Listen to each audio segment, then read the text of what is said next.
서울중앙지방검찰청 형사3부의 강지원 검사는 차가운 얼음으로 조각된 칼날 같은 여자였다.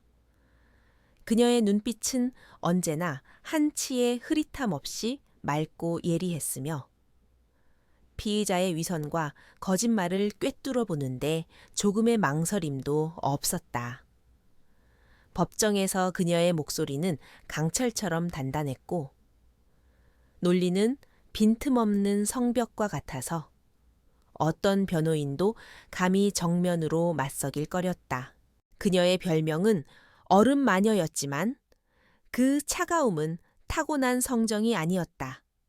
그것은 20해 전 아버지가 세상을 떠나던 그날 그녀의 심장에 깊이 박혀버린 거대한 얼음 파편이었다. 공식적인 기록에 따르면 아버지는 건설 현장에서의 비극적인 추락 사고로 사망했지만 지원은 단 한순간도 그 기록을 온전히 믿지 않았다. 아버지의 따뜻했던 손길, 언제나 희망을 말하던 목소리가 그렇게 허무하게 사라질 리 없었다. 그날 이후 강지원은 웃음을 잃었고 눈물은 말랐다. 오직 진실을 찾겠다는 집념만이 그녀를 움직이는 유일한 연료였다. 검사가 된 것도 권력과 부패의 심장부라 불리는 중앙지검에 자원한 것도 모두 그 때문이었다. 아버지를 앗아간 세상의 부조리에 맞서기 위해 그녀는 스스로 가장 날카로운 칼이 되기로 결심했다. 어느 가을 저녁, 지원은 마지못해 검사장 주최의 자선 행사에 참석했다. 재계와 법조계의 거물들이 한자리에 모여 위선적인 미소를 나누는 이런 자리는 그녀가 가장 혐오하는 종류의 무대였다. 화려한 샹들리에 아래 값비싼 샴페인 잔을 부딪히는 소리와 공허한 웃음소리가 홀 안을 가득 메웠다. 그녀는 구석에 조용히 서서 빨리 이 시간이 지나가기만을 바랄 뿐이었다. 그때였다. 홀 중앙에서 스포트라이트를 받고 있는 태징그룹의 최진혁 회장이 그녀의 시야에 들어왔다. 최 회장은 대한민국 경제를 움직이는 거대한 손이자 자비로운 자선가로 알려진 인물이었다. 하지만 지원은 그를 볼 때마다 설명할 수 없는 불쾌감을 느꼈다. 20해 전 아버지의 회사가 부도 위기에 몰렸을 때 마지막으로 사업 파트너 관계를 맺으려 했던 사람이 바로 최진혁이었다. 최 회장은 인자한 할아버지의 모습으로 어린 손녀를 안고 있었다. 아이는 순백의 드레스를 입은 작은 천사 같았고 사람들은 그 모습을 보며 찬사를 아끼지 않았다. 지원은 그저 무심하게 시선을 돌리려 했다. 하지만 바로 그 순간 그녀의 심장이 얼어붙는 것 같았다. 아이의 작고 하얀 목에 걸린 목걸이. 그것은 너무나도 익숙한 형태를 하고 있었다. 호박색 보석이 박힌 은재 목걸이. 아버지가 10번째 생일 선물로 직접 디자인해서 만들어주신 세상에 단 하나뿐인 목걸이였다. 그녀는 보석 한쪽 구석에 새겨진 작은 흠집까지도 똑똑히 기억했다. 어릴 적 넘어지면서 생긴 상처였다. 저것은 단순한 우연이나 비슷한 디자인일 리가 없었다. 저것은 20해 전 아버지가 돌아가시던 날 사라졌던 바로 그녀의 목걸이였다. 머릿속이 하얗게 비워지고 귀에서는 이명이 울렸다. 주변의 소음은 멀어지고 오직 아이의 목에 걸린 목걸이만이 세상의 전부인 것처럼 확대되어 보였다. 어떻게 저 목걸이가 저 아이에게 최진혁 회장의 손녀에게 걸려 있는 것인가? 굳어버린 몸을 간신히 움직여 그녀는 근처에 있던 행사 관계자에게 다가가 물었다.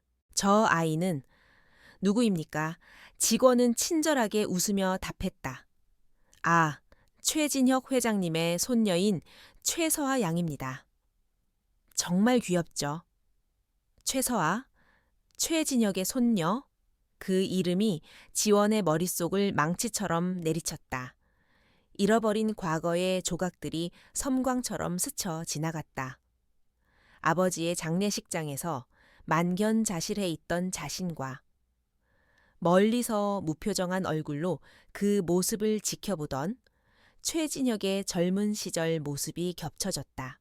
그동안 막연하게 품고 있던 의심의 안개가 순식간에 걷히는 기분이었다. 이것은 우연이 아니다.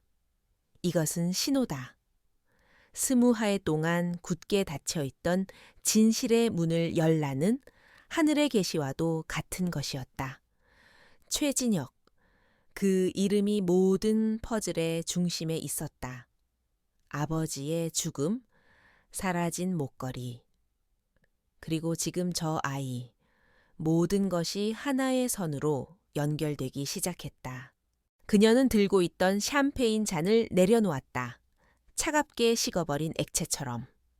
그녀의 감정도 분노와 충격을 넘어 서늘한 결의로 변해가고 있었다. 파티의 화려함도 사람들의 웃음소리도 더 이상 그녀에게 아무런 의미가 없었다. 이제 그녀의 세상은 오직 하나의 목표를 향해 재편되었다. 최진혁.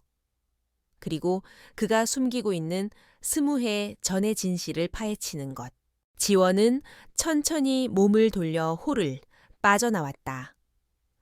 밤의 찬 공기가 폐부 깊숙이 스며들었지만 오히려 정신은 더 맑아졌다. 그녀의 눈은 더 이상 과거의 슬픔에 젖어 있지 않았다. 대신 그 자리에는 사냥감을 발견한 맹수의 집요하고도 냉철한 빛이 가득했다. 오늘 밤, 이 순간부터 전쟁은 시작되었다. 20년의 시간을 거슬러 올라가는 길고도 외로운 싸움이 차가운 도시의 불빛 아래 강지원은 굳게 입술을 깨물었다. 이제 그녀는 더 이상 슬픔에 잠긴 딸이 아니었다. 그녀는 진실이라는 이름의 검을 든 심판의 대리인이었다. 최진혁이 아무리 거대한 성벽 뒤에 숨어 있다 해도 그녀는 그 벽을 부수고 그의 심장을 겨눌 터였다. 아버지의 억울한 죽음과 빼앗긴 목걸이에 담긴 진실을 되찾기 전까지는 결코 멈추지 않을 것이다. 그녀는 자신의 채에 올라타 시동을 걸었다. 엔진의 굉금이 마치 새로운 시작을 알리는 포효처럼 들렸다. 그녀의 손은 조금도 떨리지 않았다. 오히려 20해 만에 처음으로 자신이 가야 할 길이 명확하게 보였다. 진실의 문은 바로 눈앞에 있었고 그 문을 여는 열쇠는 바로 자신이었다. 이제 남은 것은 그 문을 열고 들어가는 것뿐이었다. 서울의 야경이 빠르게 차창 뒤로 스쳐 지나갔다. 저 수많은 불빛 아래 얼마나 많은 진실이 거짓에 묻혀 신음하고 있을까? 지원은 생각했다. 하지만 적어도 하나의 진실은 이제 곧 세상 밖으로 나올 것이다. 그녀는 자신의 모든 것을 걸고 반드시 그렇게 만들 것이다. 그것이 그녀가 검사가 된 이유이자 지난 20년을 버텨온 유일한 목적이었으니까. 밤은 깊어갔지만 강지원의 밤은 이제 막 시작되고 있었다. 그녀는 집으로 돌아가자마자 관련된 모든 자료를 다시 검토할 생각이었다. 공식적인 수사가 아니더라도 그녀 혼자서라도 시작해야 했다. 아무도 믿을 수 없었다.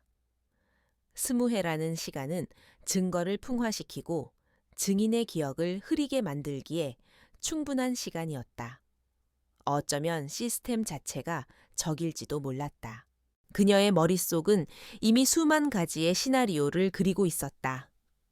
어떻게 최진혁에게 접근할 것인가? 목걸이의 출처를 어떻게 합법적으로 확인할 것인가? 20해 전 사건의 관련자들을 어떻게 다시 찾아낼 것인가? 모든 것이 험난한 과정이 될 것이 분명했다.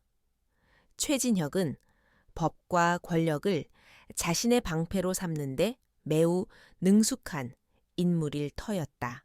하지만 지원에게는 그 어떤 방패도 뚫을 수 있는 창이 있었다. 바로 진실을 향한 꺾이지 않는 의지였다. 그리고 오늘 밤 그녀는 그 창을 더욱 날카롭게 갈았다. 목걸이, 작고 아름다운 그 물건이 모든 것의 시작점이자 종착점이 될 것이다. 그것은 단순한 장신구가 아니라 아버지의 피와 눈물이 깃든 역사의 증거물이었다. 집에 도착한 그녀는 옷도 갈아입지 않은 채 서재로 향했다. 먼지 쌓인 상자 속에서 아버지의 유품을 꺼냈다. 낡은 사진들과 빛바랜 서류들. 그 안에는 당시 사건을 조사했던 경찰의 초동 수사 기록 사본이 있었다. 그녀는 밤을 새워 그것을 다시 읽기 시작했다. 전에는 보이지 않던 행간의 의미들이 오늘 밤은 유독 날카롭게 그녀의 눈에 박혀 들어왔다. 단순, 실족사로 추정. 그 5글자가 마치 자신을 비웃는 것처럼 느껴졌다. 지원은 차갑게 코웃음을 쳤다. 이제 그 가소로운 결론을 뒤집을 시간이었다. 그녀는 책상 위에 작은 램프 불빛에 의지한 채 깊고 어두운 과거의 터널 속으로 한 걸음 한 걸음 걸어 들어가기 시작했다. 그 끝에 무엇이 기다리고 있든 그녀는 두렵지 않았다. 그녀의 심장은 차갑게, 그러나 그 어느 때보다도 강하게 뛰고 있었다. 20해 동안 그녀를 짓눌러 왔던 거대한 슬픔과 무력감이 이제는 거대한 분노와 사명감으로 변모했다. 얼음 마녀라 불리던 그녀의 차가움은 이제 진실을 향한 가장 뜨거운 불꽃을 감추기 위한 위장이 될 것이다. 최진혁 회장은 곧 알게 될 것이다. 자신이 깨운 것이 그저 과거의 망령이 아님을 지원은 창밖으로 동이 터 오는 것을 보면서도 자리를 뜰 생각을 하지 않았다. 그녀의 눈은 붉게 충혈되었지만 그 빛은 조금도 사그라들지 않았다. 책상 위에는 그녀가 밤새 정리한 의문점들과 조사 계획이 빼곡하게 적힌 메모가 놓여 있었다. 20년 전의 진실을 향한 첫 번째 발걸음은 그렇게 외롭고도 치열하게 시작되고 있었다. 다음 날 새벽, 강지원은 밤새 한숨도 자지 못했지만 정신은 얼음장처럼 차갑고 명료했다. 그녀는 서울중앙지검 자신의 사무실에 앉아 검사로서의 권한을 이용해 20년 전 아버지 강민준의 사건 파일을 내부 전산망을 통해 열람했다. 변사 사건 기록이라는 제목 아래 아버지의 이름이 낯설게 떠 있었다. 파일은 놀라울 정도로 부실했다. 몇 장의 흐릿한 현장 사진, 당시 현장 소장의 간단한 최초 목격자 진술, 그리고 추락에 의한 다발성 외상 및 과다 출혈이 사인이라는 성에 없는 부검 보고서가 전부였다. 모든 것이 비극적인 안전사고라는 결론을 향해 일사불란하게 정렬되어 있었다. 마치 누군가 미리 정해놓은 각본처럼 보였다. 하지만 20년의 세월이 흐른 지금, 베테랑 검사가 된 지원의 눈에는 과거에는 보이지 않던 균열들이 선명하게 보였다. 목격자인 현장 소장의 진술은 지나치게 간결하고 감정이 배제되어 있었다. 그는 사건 직후 회사를 그만두고 해외로 이민을 갔다는 기록이 남아 있었다. 너무나 시기적절한 퇴장이었다. 더욱 결정적인 의무는 부검 보고서에 있었다. 최소한의 알코올 농도 외에 다른 약물 검사는 시행되지 않았고 추락 시 발생할 수 있는 상처 외에 방어흔에 대한 언급은 단 한 줄도 없었다. 그리고 분실물 목록.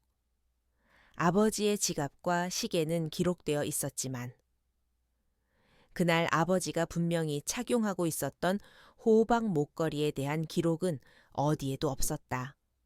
그것은 단순한 누락이 아니었다. 명백한 은폐의 흔적이었다. 지원은 목걸이의 출처를 알아내는 것이 진실을 향한 첫 번째 관문이라고 판단했다. 최진혁에게 직접 접근하는 것은 아직 위험했다. 그래서 그녀는 그의 딸이자 목걸이를 하고 있던 아이의 어머니인 최수연을 다음 목표로 삼았다.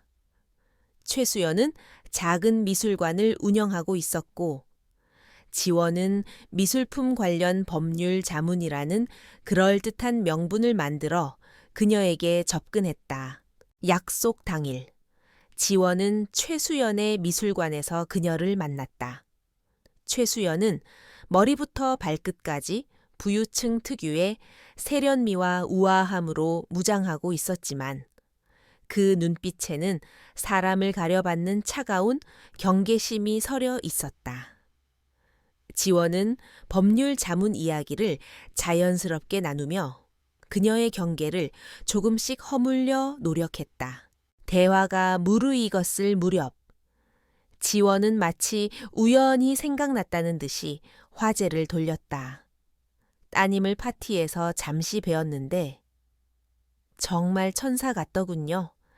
특히 하고 있던 목걸이가 아주 인상적이었습니다. 그녀의 말에 최수연의 얼굴에 희미한 미소가 떠올랐다.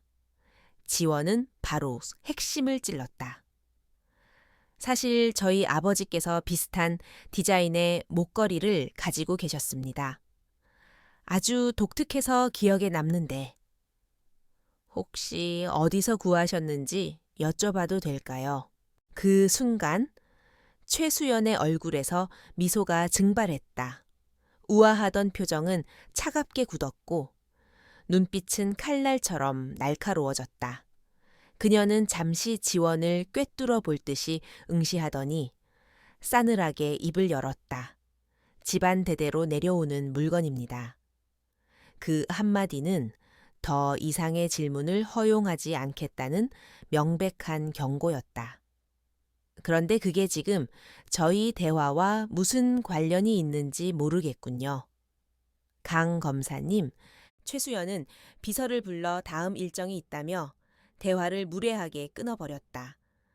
지원은 더 묻지 않고 자리에서 일어났다. 하지만 그녀는 실망하지 않았다. 오히려 확신을 얻었다. 최수연의 과민한 반응이야말로 그 목걸이가 결코 평범한 물건이 아니라는 가장 확실한 증거였다. 만약 떳떳한 물건이었다면 그렇게까지 나를 세울 이유가 없었다. 미술관을 나온 지원의 등 뒤로 최수연은 곧장 아버지 최진혁 회장에게 전화를 걸었다. 그녀는 떨리는 목소리로 방금 전의 만남을 보고했다. 강지원이라는 검사가 찾아와 딸 서아의 목걸이에 대해 캐물었다는 사실을 최진혁은 수화기 너머에서 조용히 듣고만 있었다. 그의 얼굴에는 어떤 표정도 떠오르지 않았지만 주변의 공기는 얼음처럼 차갑게 내려앉고 있었다. 전화를 끊은 최진혁은 비서를 호출했다. 서울중앙지검 형사 3부 강지원 검사. 그 사람에 대해 알아봐. 잠시 후 비서가 가져온 태블릿 화면에는 강지원의 프로필이 떠 있었다. 사진 속의 젊은 여검사는 20년 전 그 남자의 얼굴과 놀랍도록 닮아 있었다. 그리고 이름 아래 적힌 가족 관계, 부 강민준, 그 이름을 확인하는 순간 최진혁의 눈이 섬뜩하게 빛났다. 완벽하게 묻었다고 생각했던 과거의 망령이 그의 딸의 모습으로 되살아나 눈앞에 나타난 것이다. 20년이라는 긴 세월 동안 단 한순간도 잊은 적 없는 이름. 하지만 결코 다시 마주칠 것이라고는 생각하지 못했던 이름이었다. 그는 강지원의 사진을 보며 나지막이 읊조렸다. 강민준의 딸이라. 최진혁의 입가에 희미하고도 잔인한 미소가 걸렸다. 하찮은 벌레 한 마리가 감히 자신의 성벽을 기어오르려 하고 있었다. 그는 20년 전 그날처럼 이 귀찮은 문제를 조용히 그리고 완벽하게 처리해야겠다고 생각했다. 그는 책상 위에 다른 전화기를 들어 어딘가로 연결했다.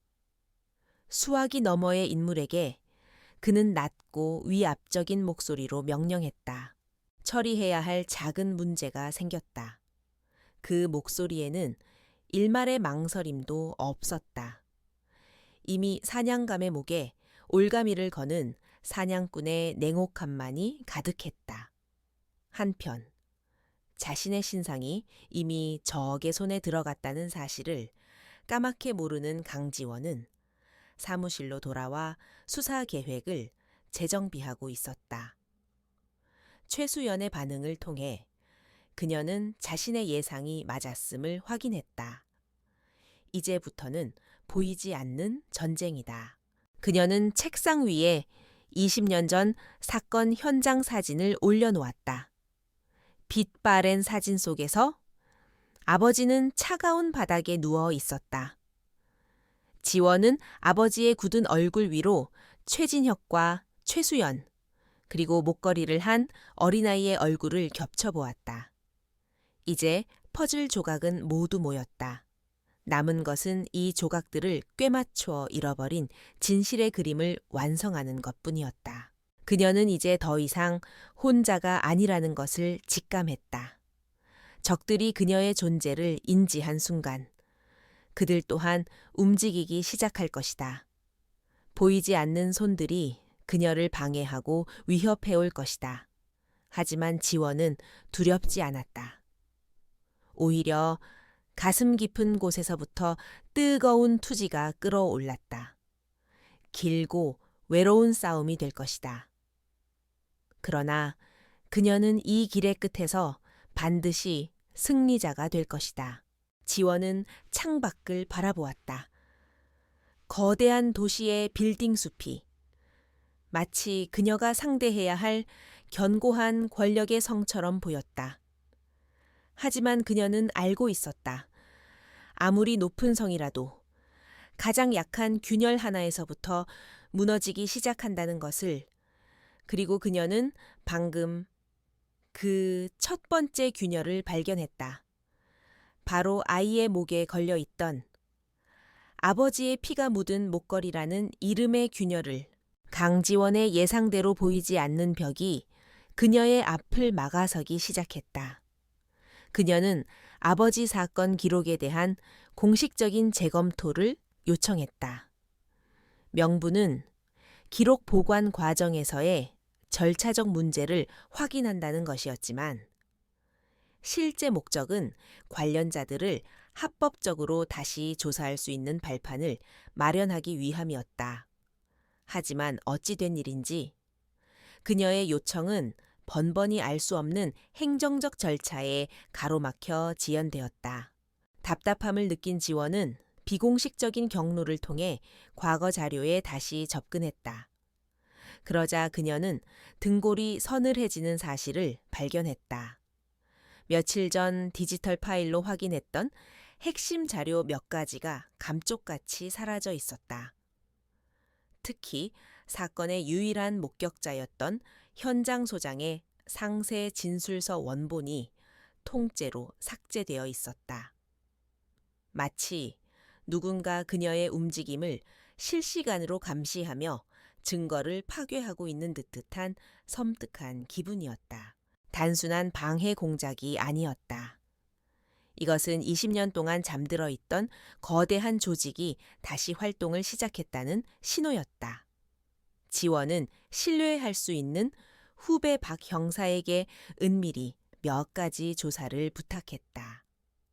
첫 번째 대상은 사건 직후 해외로 이민을 갔다는 전직 현장 소장이었다. 박 형사는 그의 행적을 추적했지만 출입국 기록은 어중간한 지점에서 끊겨 있었고 그 이후의 삶은 마치 유령처럼 흔적을 찾을 수 없었다. 두 번째 대상은 20년 전 사건 현장에 가장 먼저 출동했던 경찰관이었다. 그는 건강상의 이유로 조기 퇴직한 후 지금은 외딴 시골 마을에서 조용히 살고 있었다.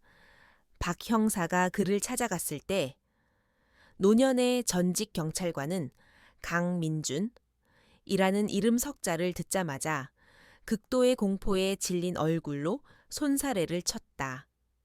그는 아무것도 기억나지 않는다며 다신 찾아오지 말라고 소리치고는 문을 잠가버렸다. 그의 공포는 기억 상실이 아닌 살아있는 위협에 대한 반응임이 분명했다. 상황은 점점 더 암울해졌다. 과거 아버지의 죽음에 의문을 제기했던 몇 안 되는 동료 중 한 명은 몇 년 전 뺑소니 사고로 사망했고 그 사건은 미제로 종결되었다는 사실까지 확인되었다. 우연이라고 하기에는 너무나 기묘한 불행의 연속이었다. 최진혁이 쳐놓은 거미줄은 지원이 상상했던 것보다 훨씬 더 넓고 촘촘하게 얽혀 있었다. 그녀가 한 발짝 다가설 때마다 거미줄은 그녀의 손발을 올가매며 숨통을 조여왔다. 그러던 어느 날 밤, 위협은 마침내 그녀의 개인적인 공간까지 침범해왔다. 늦은 시간까지 이어진 야근을 마치고 피곤한 몸을 이끌고 자신의 아파트로 돌아온 지원은 현관문을 열자마자 이질적인 공기를 느꼈다.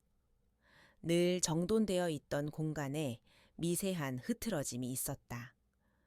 누군가 침입했다는 직감이 온몸의 신경을 곤두서게 했다. 그녀는 조심스럽게 집 안으로 들어섰다. 도둑이 든 것 같지는 않았다. 값비싼 물건이나 노트북, 현금 등은 모두 제자리에 있었다. 하지만 서재로 들어선 순간 그녀는 숨을 멈췄다. 그녀의 책상 정중앙, 그녀가 밤새 들여다보던 아버지의 사건 파일 위에 목이 꺾인 채 죽어있는 작은 새 한 마리가 놓여 있었다. 그리고 그 옆에는 마치 보란 듯이 호박색을 닮은 작은 돌멩이 하나가 놓여 있었다. 그것은 소리 없는? 그러나 그 어떤 협박보다도 명료한 경고였다. 네가 무엇을 찾고 있는지 알고 있다. 우리는 언제든 네 가장 깊숙한 곳까지 들어갈 수 있다. 그러니 여기서 멈춰라. 죽은 새와 호박색 돌. 그것은 그녀의 조사를 비웃고 그녀의 의지를 꺾으려는 자들의 잔인하고 비열한 메시지였다. 순간 온몸의 피가 차갑게 식는 것 같았지만 그 공포는 아주 짧았다. 곧이어 가슴속 깊은 곳에서부터 걷잡을 수 없는 분노가 치밀어 올랐다. 그들은 그녀를 얕보았다. 이런 유치한 협박으로 그녀가 물러설 것이라고 생각한 것이다. 오히려 이 경고는 지원에게 확신을 주었다. 그녀가 진실에 턱 밑까지 다가왔다는 것. 그래서 그들이 초조해하고 있다는 반증이었다. 그녀는 경찰에 신고하지 않았다. 어차피 흔적도 남기지 않았을 전문적인 소행일 것이고 신고하는 순간 이 사건은 공론화되어 최진혁의 귀에 들어갈 빌미만 줄 뿐이었다. 이제 이 싸움은 그녀 혼자만의 것이었다. 그녀는 고무장갑을 끼고 죽은 새와 돌멩이를 조심스럽게 치웠다. 그녀의 손은 조금도 떨리지 않았다. 오히려 분노가 그녀의 심장을 더욱 차갑게 그리고 단단하게 만들고 있었다. 이 사건을 통해 지원은 자신이 상대해야 할 적이 단순히 최진혁 한 사람이 아님을 깨달았다. 그의 뒤에는 20년 동안 그의 죄를 덮어주고 비호해온 거대한 카르텔이 존재했다. 경찰, 검찰, 어쩌면 정치권까지. 그들의 뿌리는 그녀가 생각했던 것보다 훨씬 깊고 어두운 곳에 닿아 있었다. 이제 전공법만으로는 승산이 없었다.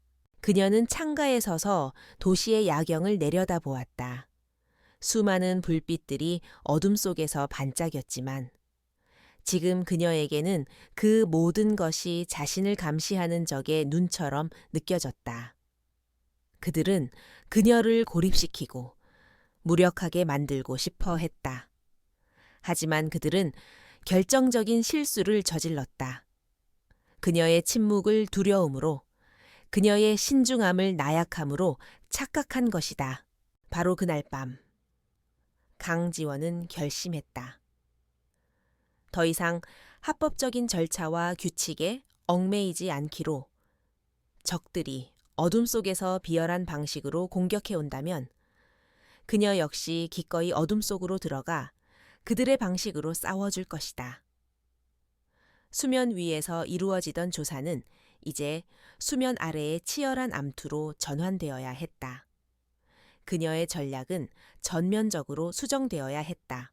이제 그녀는 더 이상 검사라는 직함 뒤에 숨지 않을 것이다.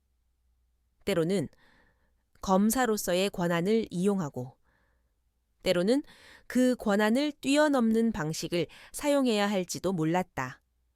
최진혁과 그의 하수인들이 쳐놓은 거미줄을 정면으로 뚫는 것이 아니라 거미줄의 가장 약한 부분을 찾아 끊어내고 결국에는 거미 자체를 사냥해야 했다.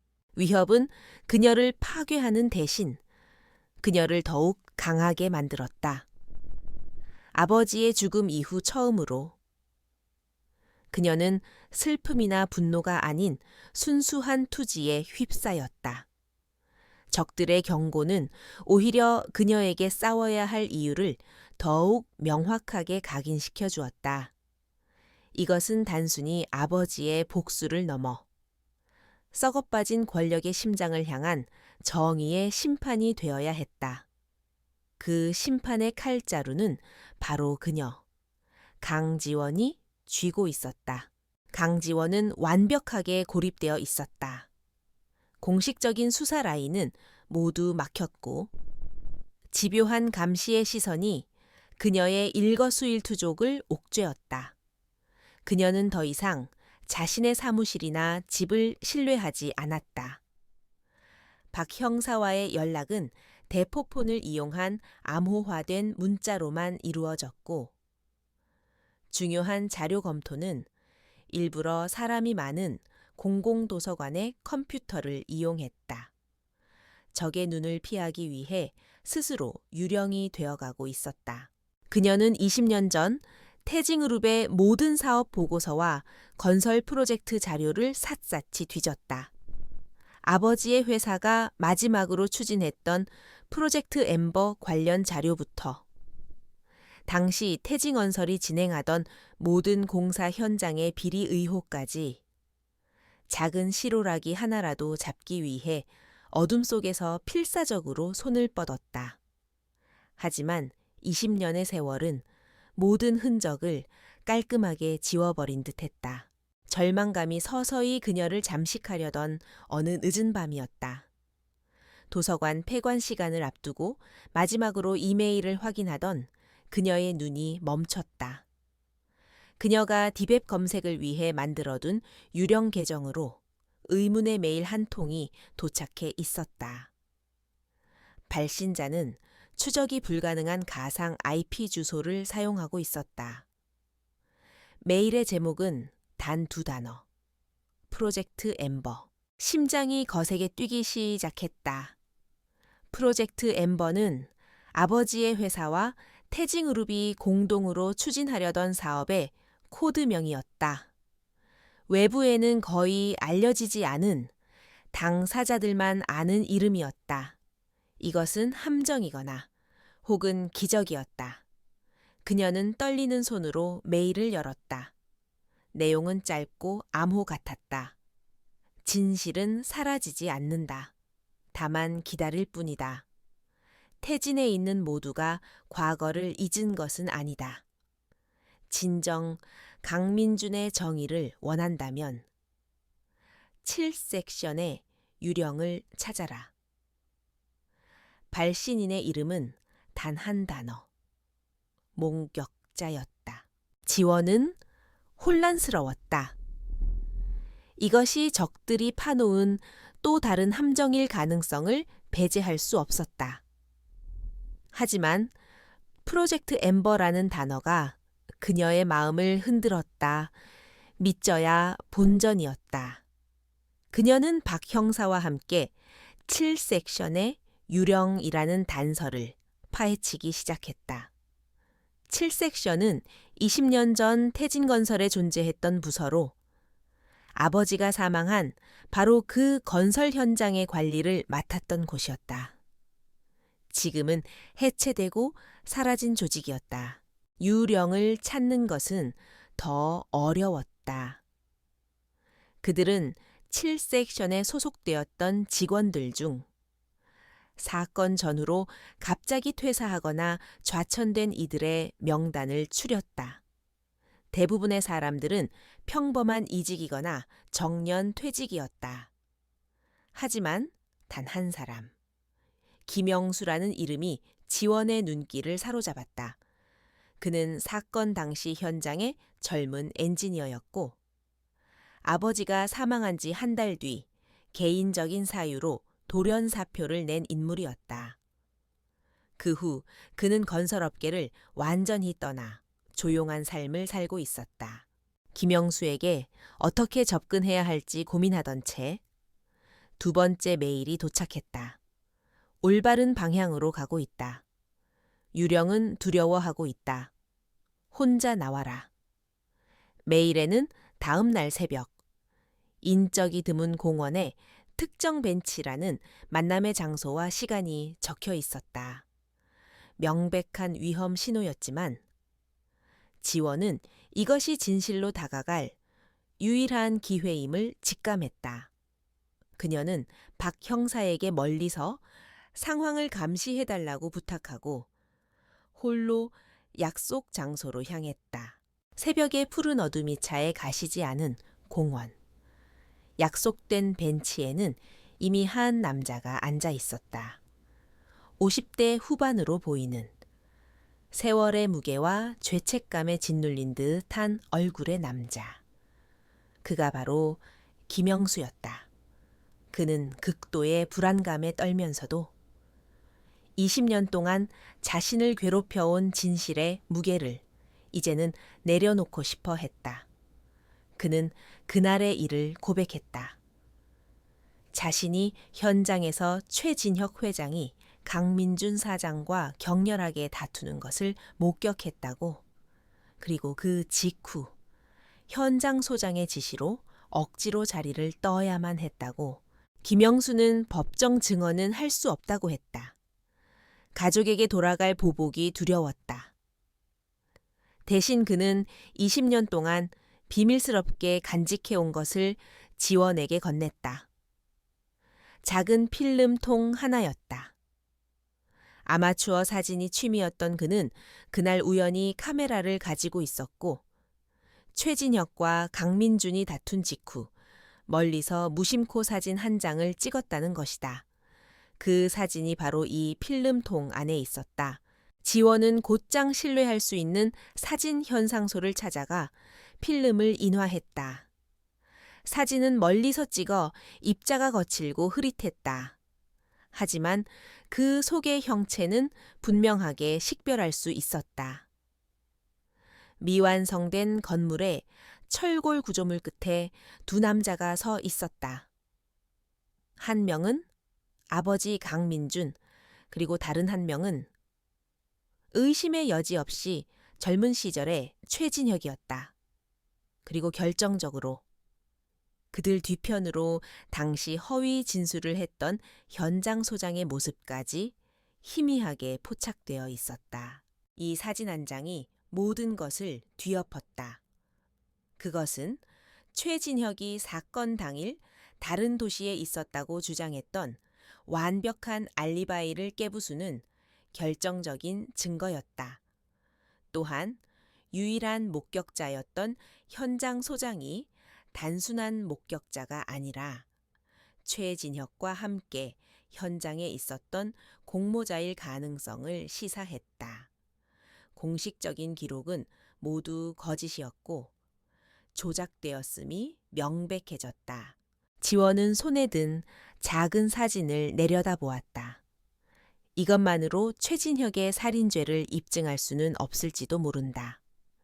하지만 그의 위증과 사건 은폐 혐의를 입증하고 아버지의 사건을 단순 변사가 아닌 살인 사건으로 공식 재수사하게 만들 충분한 힘을 가진 무기였다.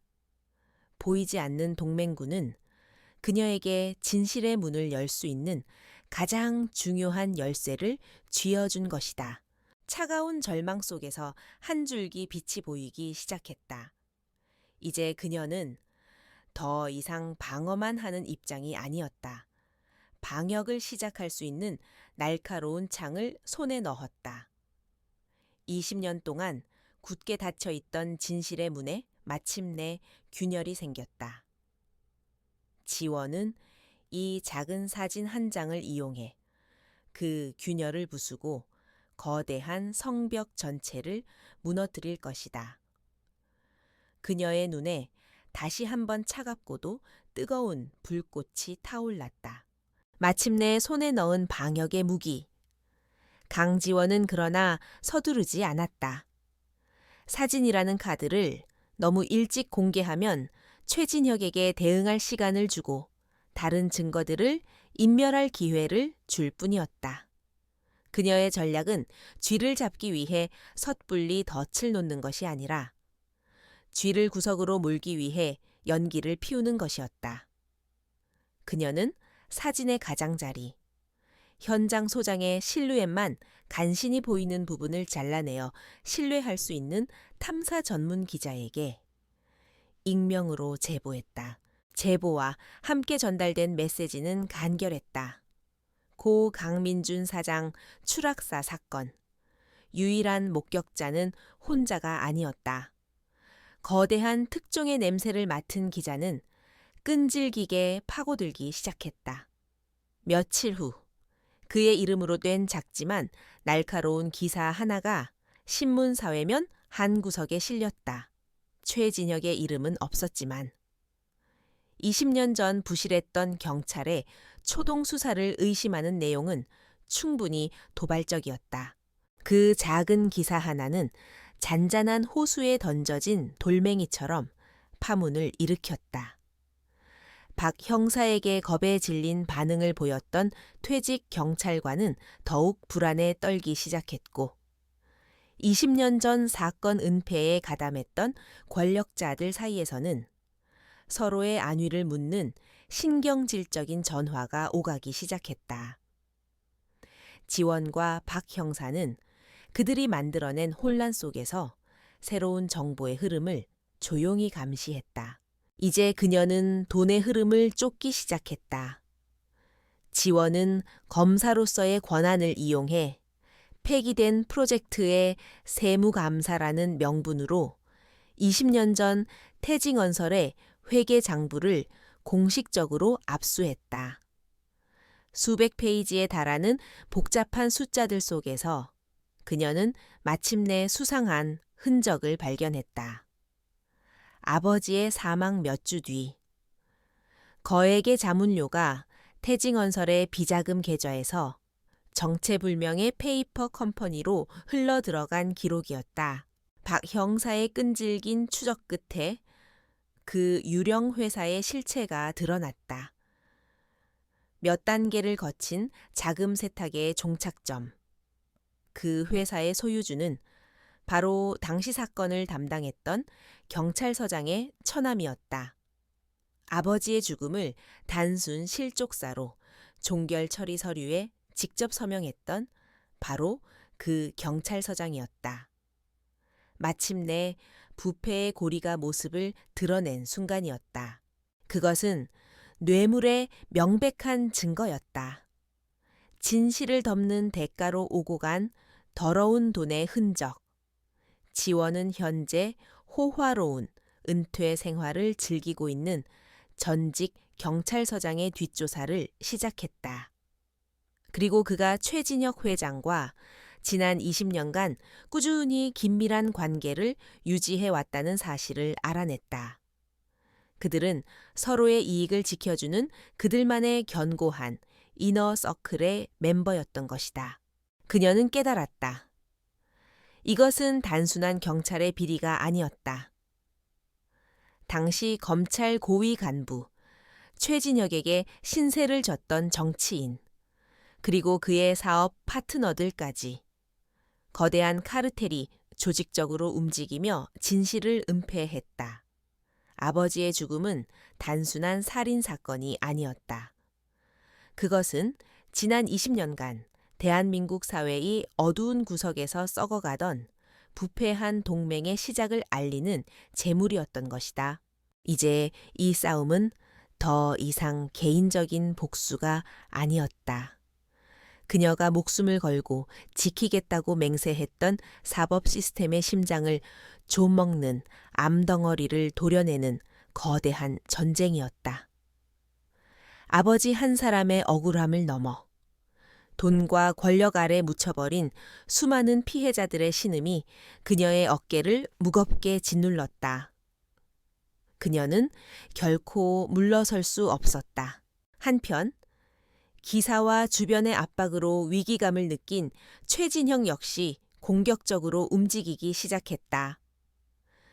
그는 자신의 인맥을 총동원해 강지원을 한직으로 좌천시키려 하거나 의미 없는 잡무에 파묻어 버리려는 시도를 했다.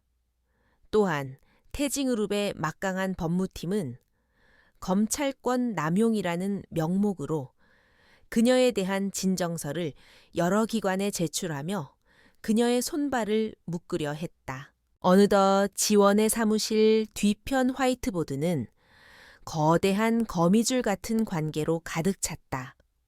중앙에 자리 잡은 최진혁의 이름에서부터 수십 개의 선이 뻗어나가 전직 경찰청장, 현직 검사장, 유력 정치인들의 이름과 연결되어 있었다. 이제야 비로소 그녀는 자신이 상대해야 할 적의 거대한 실체를 두 눈으로 확인했다. 승패의 분기점이 다가오고 있었다. 그녀의 손에는 아직 결정적인 한 방이 부족했다. 하지만 더 이상 시간을 끌다가는 자신이 먼저 제거될지도 몰랐다. 그녀는 과감한 승부수를 던지기로 결심했다. 지원은 수화기를 들고 아직 그의 속내를 완전히 파악하지 못한 직속상관, 차장검색에 전화를 걸었다. 그녀의 목소리는 강철처럼 단단하고 흔들림이 없었다. 차장님. 태징그룹 최진혁 회장이 연루된 20년 전 살인 사건에 대한 특별수사팀 구성을 정식으로 요청드립니다. 그녀는 자신의 모든 패를 테이블 위에 올려놓았다. 이제 비밀스러운 암투는 끝나고 모든 것이 공개되는 전면전이 시작될 것이다. 대한민국을 뒤흔들 거대한 폭풍이 그녀의 전화 한 통과 함께 조용히 그 서막을 올리고 있었다. 강지원의 폭탄 선언에 검찰 내부는 벌집을 쑤신 듯 시끄러워졌다. 하지만 그녀의 직속 상관인 차장 검사는 오랜 고민 끝에 그녀의 손을 들어주었다. 그는 부패를 혐오하는 강직한 인물이었고 강지원이 제시한 증거들이 그의 마음을 움직인 것이다.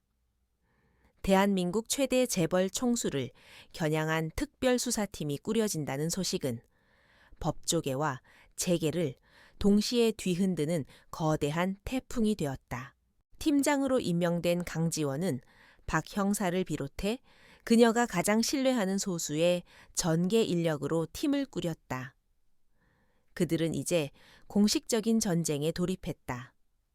언론은 연일 특종을 쏟아냈고 태징으룹의 주가는 폭락하기 시작했다. 모든 것이 일사천리로 진행되는 듯 했지만 지원은 최진혁이라는 거인이 결코 순순히 무너지지 않을 것임을 알고 있었다.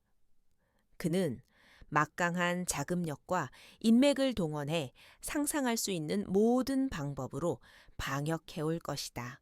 지원은 그의 방역이 시작되기 전에 단 한 번의 결정적인 기습으로 그의 숨통을 끊어놓아야 했다. 그녀가 세운 계획은 대담하고도 치밀했다. 첫째, 태징으룹 본사와 최진혁의 자택, 그리고 20년 전 사건 은폐에 가담했던 핵심 공모자들의 거처에 대한 동시다발적인 압수수색을 감행하는 것이었다. 이를 통해 그들이 서로 공모하여 증거를 인멸할 시간을 원천적으로 차단해야 했다. 둘째, 그리고 가장 극적인 한 수는 바로 압수수색의 시점이었다. 그녀는 태징그룹의 연례주주총회가 열리는 날을 디데이로 잡았다. 수많은 언론과 투자자들이 모인 그 자리에서 대한민국 전체가 지켜보는 가운데 최진혁에게 직접 수갑을 채울 생각이었다. 그것은 단순한 체포가 아니라 그의 거짓된 제국이 무너지는 순간을 만천해 공개하는 일종의 공개 처형식이었다. 작전 당일 특수수사팀의 사무실에는 무거운 긴장감이 흘렀다. 각 팀은 목표 지점 근처에서 대기하며 지원의 최종 명령을 기다렸다. 한편 주주총회가 열리는 호텔 연회장에서 최진혁은 자신에게 닥쳐올 폭풍을 전혀 감지하지 못한 채 자신감 넘치는 목소리로 회사에 빛나는 미래에 대해 연설하고 있었다. 그는 여전히 오만하고 강력한 제국의 황제였다. 박수갈채와 함께 그의 연설이 끝나던 바로 그 순간이었다. 연회장의 육중한 문이 활짝 열리고 강지원이 수사관들을 이끌고 성큼성큼 안으로 걸어 들어왔다. 시끄럽던 장내는 순식간에 정적에 휩싸였고 모든 시선이 그녀에게로 향했다. 수백 개의 카메라 플래시가 마치 번개처럼 터져 나왔다. 지원은 단상으로 직진했다.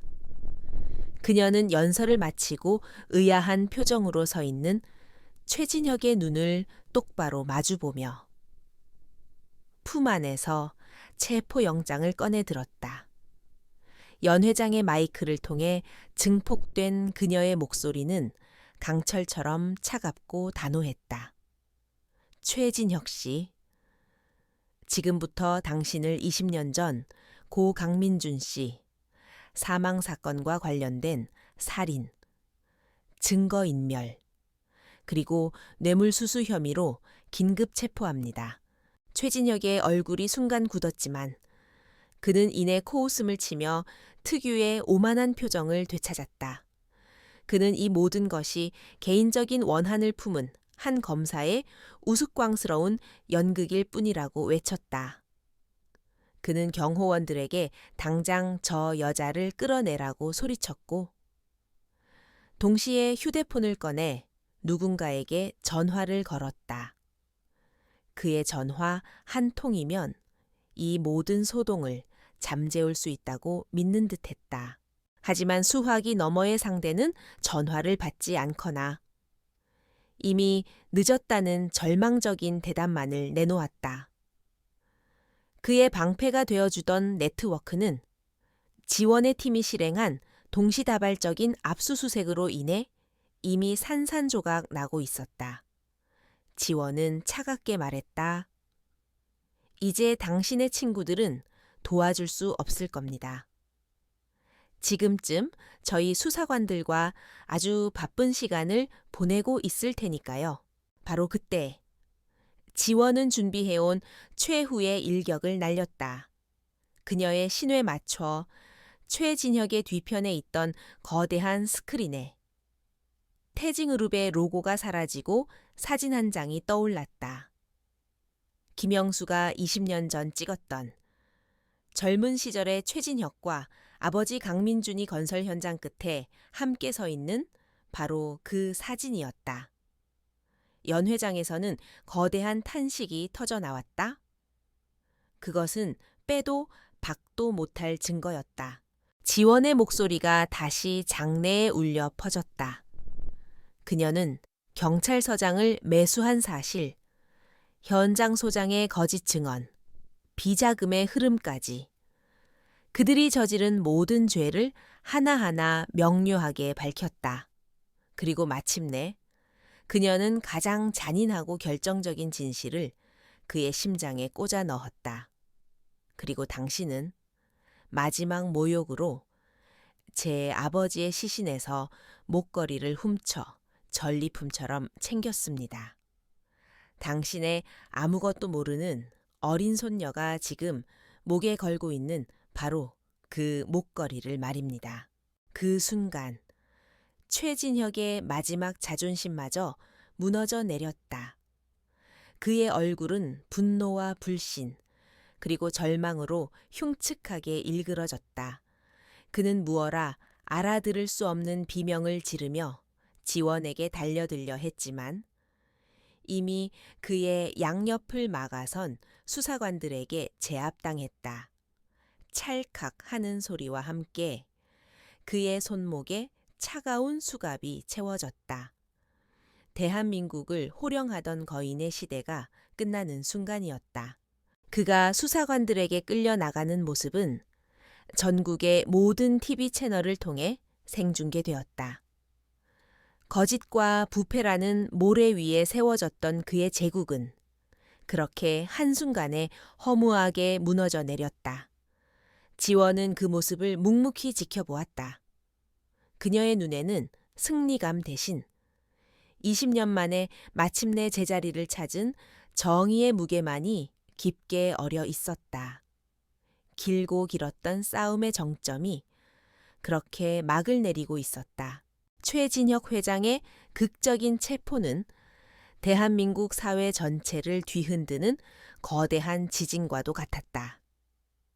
언론은 연일 최진혁 게이트라는 이름으로 20년 동안 숨겨져 있던 추악한 진실들을 쏟아냈고 국민들은 경악과 분노를 금치 못했다.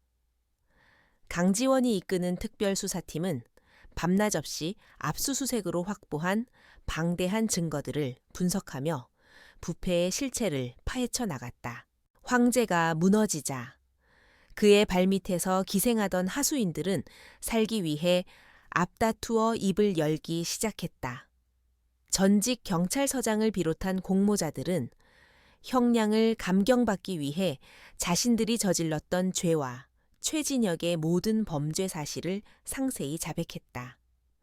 그들의 진술은 지난 20년간 최진혁이 어떻게 법과 권력을 사유화하여 자신만의 왕국을 건설했는지를 적나라하게 보여주었다.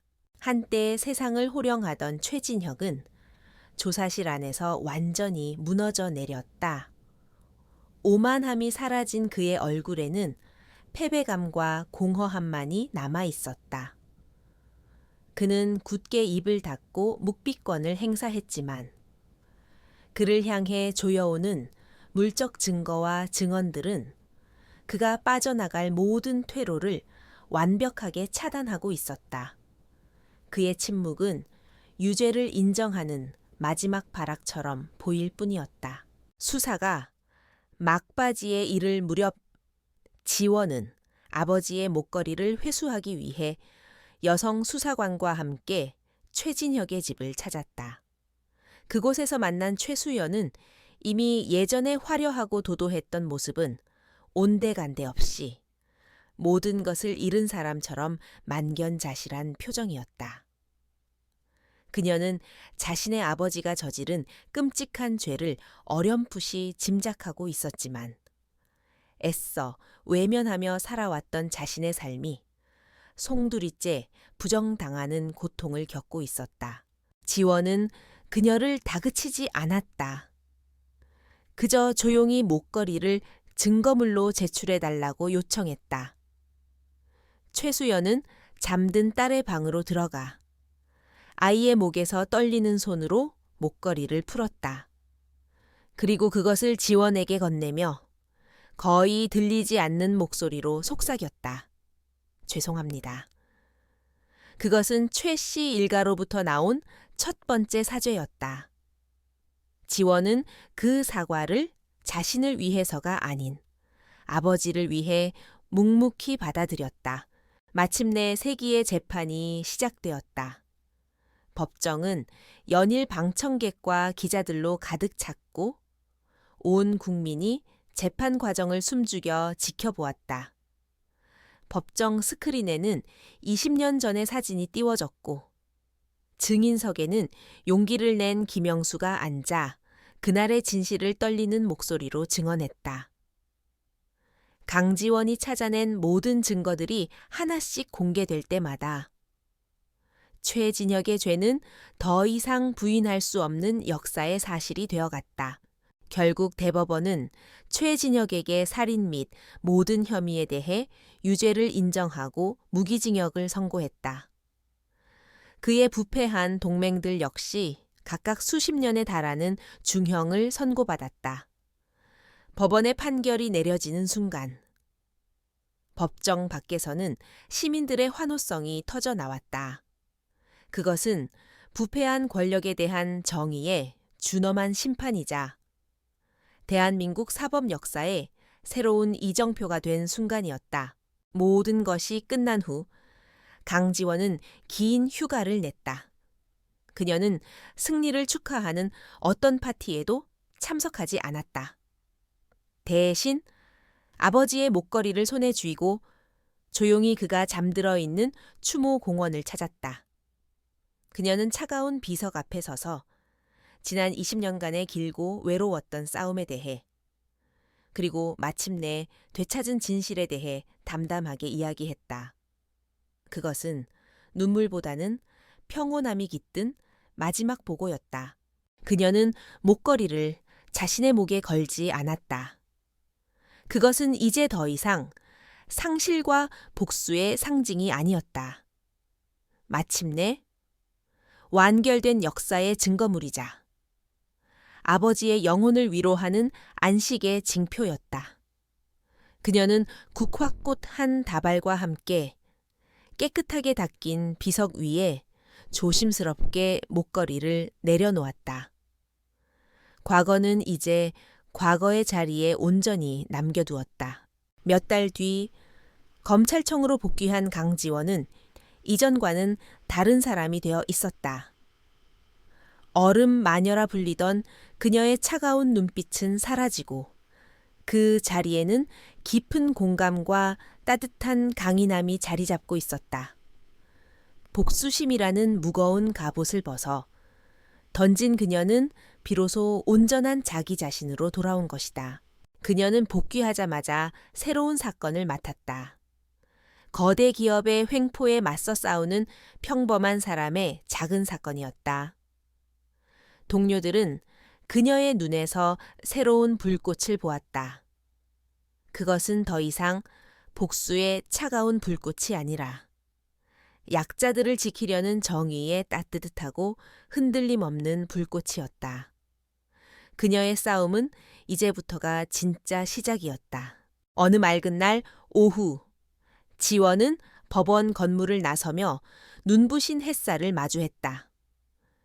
20년 동안 그녀를 짓눌렀던 과거의 그림자는 완전히 사라졌다. 그녀는 가장 깊은 어둠과 마주했고 마침내 그 어둠을 이겨냈다. 진실의 문은 활짝 열렸고 그 문은 비단 아버지의 진실뿐만 아니라 그녀 자신의 미래로 향하는 새로운 문이기도 했다. 그녀는 이제 평화로운 미소와 함께 자신의 길을 계속 걸어갈 것이다.